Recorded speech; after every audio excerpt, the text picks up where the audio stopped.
Ladies and gentlemen, I have a message from the current Vice President of the United States of America, the cogent, the best ever, Joseph R. Biden. Let's get into it.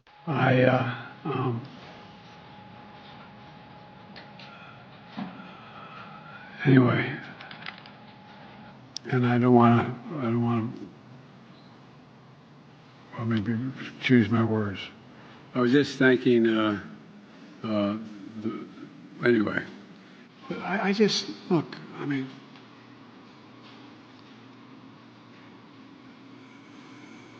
Putin's kleptocracy, yeah. It was in January, after being elected, so late January, early February.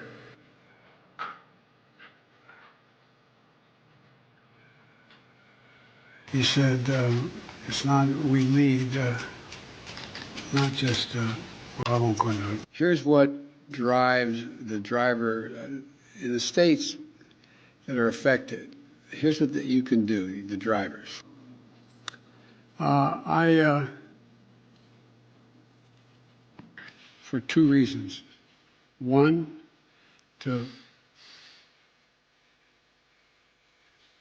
it's an impact. There you have it, ladies and gentlemen. Your president. You should be honored. You should be proud. It's Joseph R.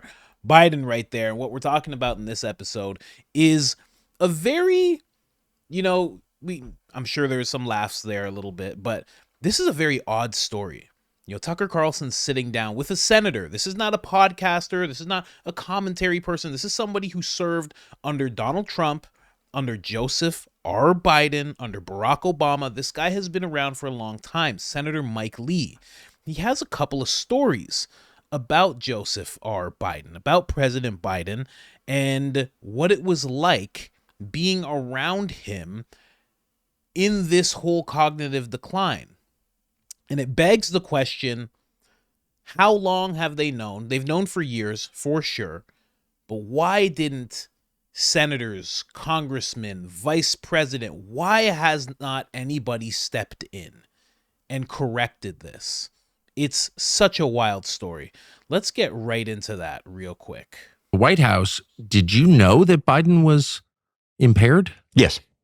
I could tell just based on things that I saw from a distance. Right. We lost my mother-in-law a few years ago to Alzheimer's.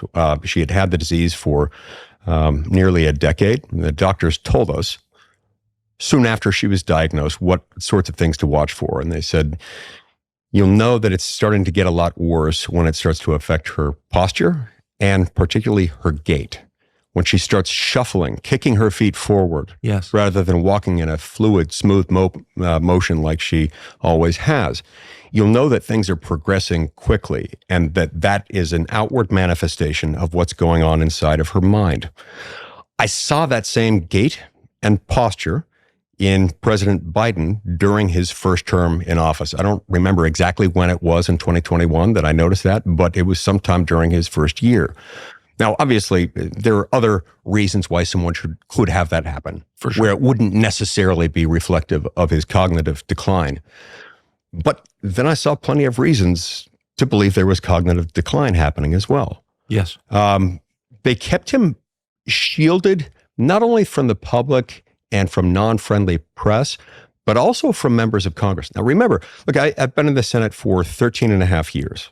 I've served while we've had three different presidents. Obama, when Biden as his vice president, and then, Trump, and now Biden as president. We have seen a lot more of other presidents. Trump was a lot more gregarious. He was a lot more willing and eager to engage with the rank and file members in Congress than Obama was, but Obama was still up on the Hill a fair amount.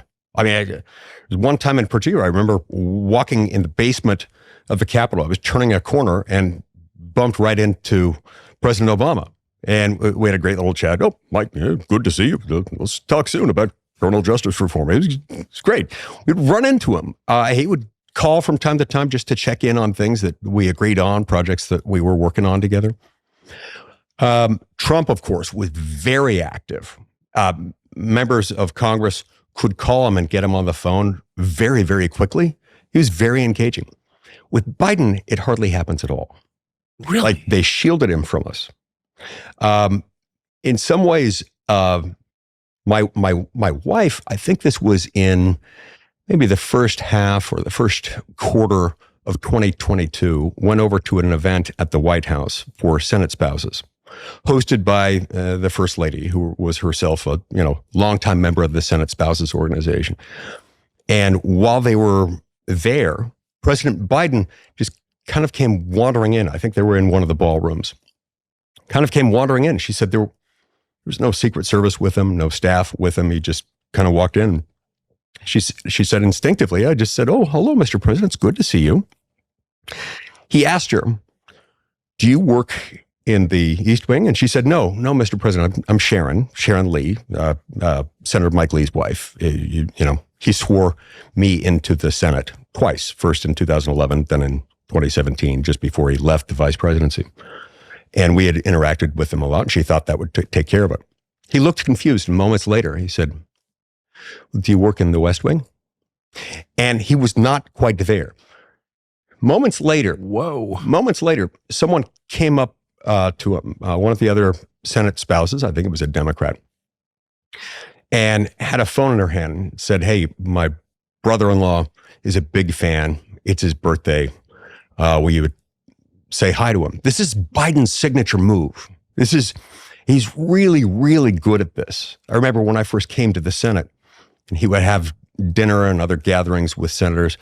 He got Pat Toomey's dad on the phone when he found out he had lived in Scranton, and he was like, "How the hell are you? This is Joe Biden. I understand you're from Scranton." By the end of it, Pat Toomey's dad and then Vice President Biden felt like they were old fraternity brothers. I knew Biden, and I remember exactly Very that. good at this. Oh, excellent. But this woman handed him the phone.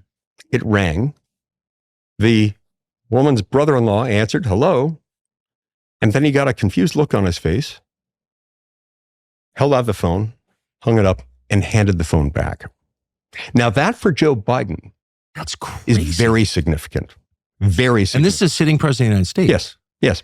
And this was, I believe, a year and a half, perhaps a little more than 2 years ago. So we would see little snippets like this. That's a big snippet. And then we would see the clips on TV, which in some ways were worse.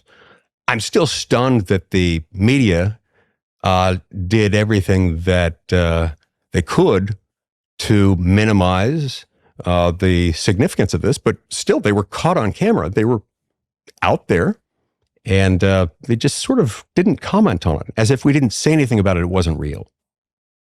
That is an amazing story. So that was almost.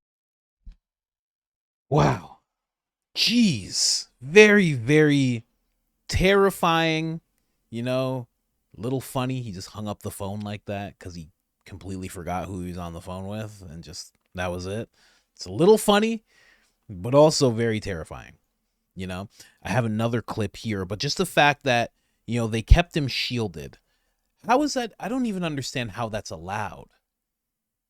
You would think he's talking about Trump and, hey, my boy Trump, the most active. Let's switch over to this next clip. My boy Trump, the most active out of all of them, of course, not playing around because he's the most qualified. That's just my opinion. Why else would you stay away from these people? You'd want to talk to them. You'd want to get things shaking and moving when you're used to running $1 billion business, but move away from that. I don't even know how it's allowed that he could just be shielded from all these people that he's supposed to be working alongside, working on projects with. And then the fact that the gentleman knew it from afar, I just find that so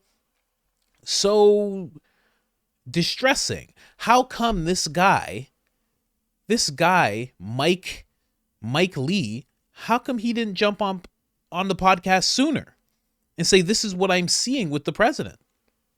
My wife had this interaction. Why didn't he say this when that happened?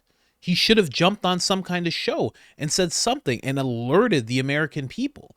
Now, what happens to his job if that happens? I'm sure nothing good. I'm sure it's not a promotion if you do something like that. But people need to know, obviously. You know, it kind of reminds me of what Patrick Bet-David said to Joe Rogan once. He said that, and it was in regards to Joe having Trump on the podcast. He goes, you know, when you're not helping Trump like this, when you're deliberately going out of your way to not have him on the podcast, you're indirectly helping Biden. And I would argue the same thing here. Kind of indirectly helping Biden in that respect, knowing that he's not competent enough to be running the country. Anyway, let's get into the next clip. Unelected officials in say the executive branch are making all the meaningful decisions. That's illegal. That's unconstitutional, isn't it?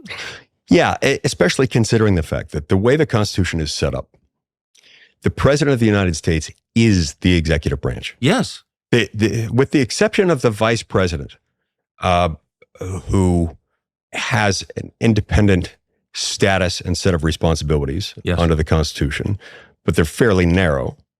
The President of the United States, if we were operating in a manner truly consistent with the structure, text, original understanding of the Constitution, the President of the United States would be in charge of the entire executive branch, with the ability essentially to fire anyone for any reason or no reason at all. And so, because the power resides in him, he's the power elected resides in him person. And so, yeah, it's very constitutionally problematic to have others who are not elected, who are not him, who are performing the executive role, not him. Now, there's no way for any of us from the outside that kept him so shielded and so insulated. No way for us to be able to assess to what degree, like how many hours out of an average day he was on his A game. He was really lucid. There's no way for us to know that. All we know is that in all these clips that we saw, and then anecdotal accounts from individual members talking to him. I remember having one conversation with him on the phone where he was calling to tell me about his decision to re-expand 2 national monuments in Utah. National monuments that together are, I think, larger than 2 Delawares. A short time into the phone conversation, I could tell he was reading from a script. And not only reading from a script, but his voice would start to trail off at the end of each sentence. And so he was scripted.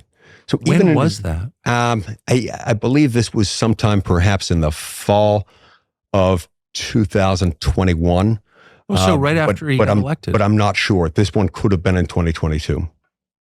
That's I knew because his sister Val was telling other people that he had some kind of neurological impairment during the 2020 campaign.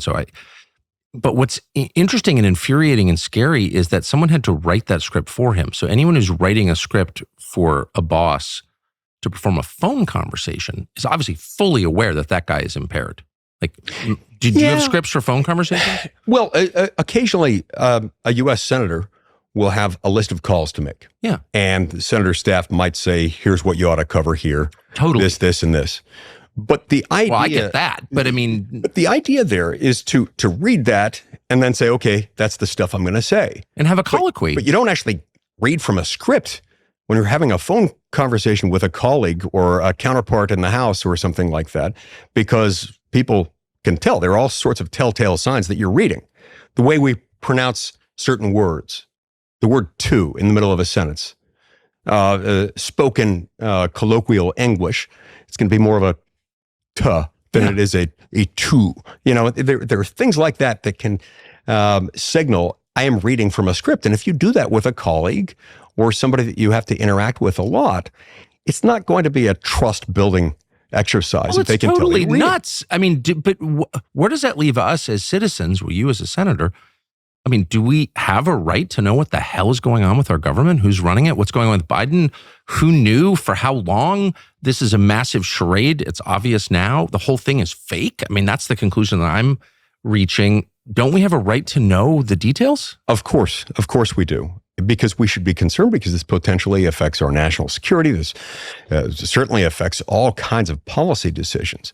And, you know, one of the problems, of course, is that we've made the federal government as a whole more powerful than it was ever designed or intended to Yes. be. Now, remember, we've got three lawmaking functions, or three functions of government, rather. You've got the lawmaking function performed by Congress. Yes. That's the most dangerous power. It was therefore given to the most dangerous branch under circumstances where that branch, the legislative branch, Congress, where I work, you can fire every member of the House every 2 years and 1/3 of all the senators every 2 years because we've got the most dangerous power. Then you've got the executive branch headed by the president, whose job it is to enforce the laws. And then you've got the judicial branch headed by the Supreme Court, whose job it is to interpret the laws and resolve individual disputes that arise about what the law put in place either by Congress or through the Constitution means.